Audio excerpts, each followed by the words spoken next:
유심 보호 서비스는 해외 로밍 중에도 적용이 되고요. 유심 재설정을 하면 유심 교체와 같은 효과를 볼 수 있다고 하네요. SK텔레콤의 유심 정보 해킹 사태 이후 무상 유심 교체와 유심 보호 서비스가 시행 중인데요. 내 정보가 어디까지 유출됐나 확실히 모르니까 안 그래도 불안한데 유튜브와 커뮤니티를 통해 가짜 뉴스와 카더라 뉴스까지 퍼지면서 혼란만 더 커지고 있어요. 이럴 때야말로 진짜 뉴스와 가짜 뉴스를 잘 가려서 내가 할 수 있는 최대한의 대응을 하는 게 중요하겠죠. 유심 정보 해킹과 개인정보 유출에 관한 진짜 뉴스와 가짜 뉴스 지금부터 확실히 설명해 드릴게요.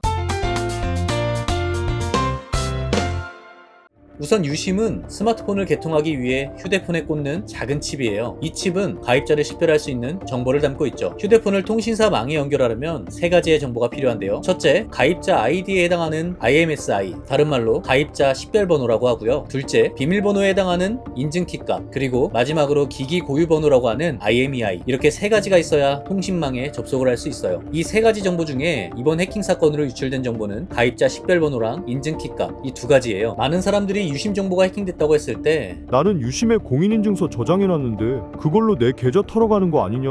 이런 걱정들을 많이 했고, 또 커뮤니티에도 유심 정보 털리면 다 털린 거다, 계좌에서 돈 빼가는 건 순식간이다, 이런 식으로 불안감을 조성하는 글들이 많이 올라왔는데, 애초에 통신사는 계좌번호나 이런 개인정보를 갖고 있을 수가 없어요. 그럼 유심에 저장한 내 공인인증서는 어디 있냐? 개인정보들은 내 핸드폰 안에 있는 유심에 저장되는 거예요. 그러니까 가입자 식별번호랑 인증키값만 노출된 이번 사건으로는 내 계좌에서 돈을 빼가는 것도 불가능하고, 저장되어 있지 않은 주민등록번호나 은행 계좌번호, 개인 메시지, 사진, 이런 정보들은 유출될 수 없는 거예요. 그리고 또 우리나라의 금융환경이 다른 나라들이랑은 좀 다르다는 데 주목해야 되는데요. 5천만 국민이 항상 불편하다고 불평하면서 썼던 공인인증서, 그리고 OTP 카드, 우리는 이런 보안 장치를 많이 쓰고 있잖아요. 아이디와 비밀번호에만 의존하는 해외랑은 조금 다른 상황이라는 거죠. 그래도 요즘에 토스, 카카오뱅크 같은 데는 지문 정보만 가지고도 계좌이체면 뭐며 다 한다고 걱정하는 사람들이 있는데요. 우선 내 지문이나 페이스 아이디는 내 휴대폰에 저장되지 통신사에 저장되지 않아요. 그리고 뱅킹 앱들도 우리가 생각하는 것보다 정교하게 만들어져 있기 때문에 유심 정보가 유출됐다고 해서 그게 금전적 탈취로까지는 연계되지는 않는다, 이렇게 생각하시면 될 것 같아요. 테크 유튜버들 그리고 커뮤니티에서는 우리가 이해할 수 없는 이런 기술 저런 기술 얘기를 하면서 이거 진짜 심각하다, 위험하다, 이런 얘기가 퍼지고 있는데, 실질적으로 금전적인 피해 가능성은 거의 없다고 보시면 될 것 같아요. 금전 피해가 없는 건 알겠는데 유심 정보로 복제폰은 가능한데 그럼 그걸로 내 폰 복제해서 다 털어가면 어떡해? 이렇게 생각하는 사람도 있죠. 근데 그것도 역시 불가능합니다. 국내 최고 정보보안 전문가로 불리는 고려대 정보보호대학원 김승주 교수님이 계세요. 이분도 여러 매체를 통해서 복제폰은 기술적으로 불가능하다고 말했는데요. 인터넷 뱅킹 같은 경우에 예. 로그인을 하려면 예. 또는 계좌 이체를 하려고 그러면 예. 굉장히 많은 정보를 요구합니다.